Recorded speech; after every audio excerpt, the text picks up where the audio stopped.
কাশ্মীর নিয়ে লড়ছে ভারত পাকিস্তান। চলমান সংঘাতের পেছনে অস্ত্র বাণিজ্য, এমনটি মনে করছেন আন্তর্জাতিক বিশ্লেষকরা। সাবেক রাষ্ট্রদূত মুন্সি ফয়েজ মনে করেন এই যুদ্ধের পেছনে রাজনৈতিক স্বার্থ আর ব্যবসায়িক স্বার্থ দুটোই জড়িত। তবে পারমাণবিক দুই শক্তিধর দেশের এই লড়াই খুব বেশি দূর গড়াবে না বলে মনে করেন আন্তর্জাতিক সম্পর্ক বিশ্লেষক ইমতিয়াজ আহমেদ। বিস্তারিত জানাচ্ছেন প্রমা চৌধুরী। কাশ্মীর নিয়ে 4 বার সংঘাতে জড়িয়েছে ভারত পাকিস্তান। 47-এর দেশভাগের শুরুতে রক্ত ঝরেছে কাশ্মীর উপত্যকায়। এরপর 1999 সালে রক্তাক্ত হয়েছে কার্গিল। 2019 সালে পুলওয়ামা হামলার জেরে ফের সংঘাতে জড়ায় ভারত পাকিস্তান। এবার পেহেলগামে পর্যটক হত্যাকাণ্ডের জেরে রক্তাক্ত হলো 2025। পারমাণবিক ক্ষমতাধর এই দুটি দেশের মধ্যে এখন উত্তেজনা চরমে।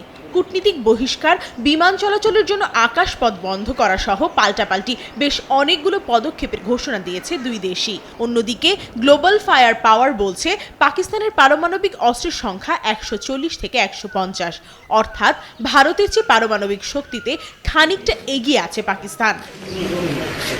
এমন পরিস্থিতিতে এই যুদ্ধে চীন ও মার্কিনীদেরও স্বার্থ জড়িত আছে বলে মনে করছেন নিরাপত্তা বিশ্লেষক শামীম কামাল। বড় দেশগুলোর অবশ্যই অনেক বড় ধরনের স্বার্থ আছে। আমি যেটা বললাম যে চীনের বড় স্বার্থ আছে পাকিস্তানে, আবার ভারতের বড় স্বার্থ আছে ইন্ডিয়াতে, ইউনাইটেড স্টেটসের বড় স্বার্থ আছে আপনার ভারতে, ওই কোয়াডের কারণে। যদি কোনো কারণে ভারত বিমুখ হয়ে যায় তাহলে কোয়াডে তার একচ্ছত্র আধিপত্য রাখতে মুশকিল, সমস্যা হবে।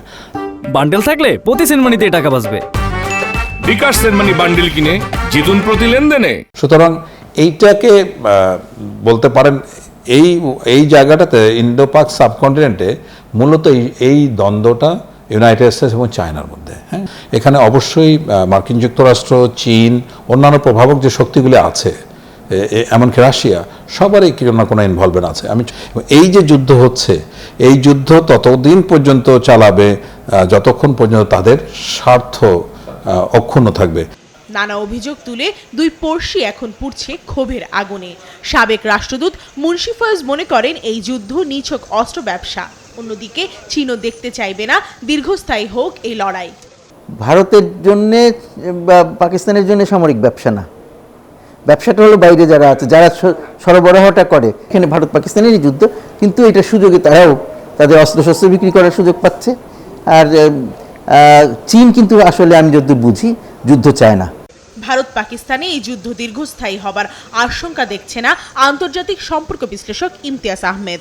বাংলাদেশ নিয়ে কোনো শঙ্কা না থাকলেও বাণিজ্য ও কূটনৈতিক সম্পর্কে সতর্ক পদক্ষেপের পরামর্শ তার।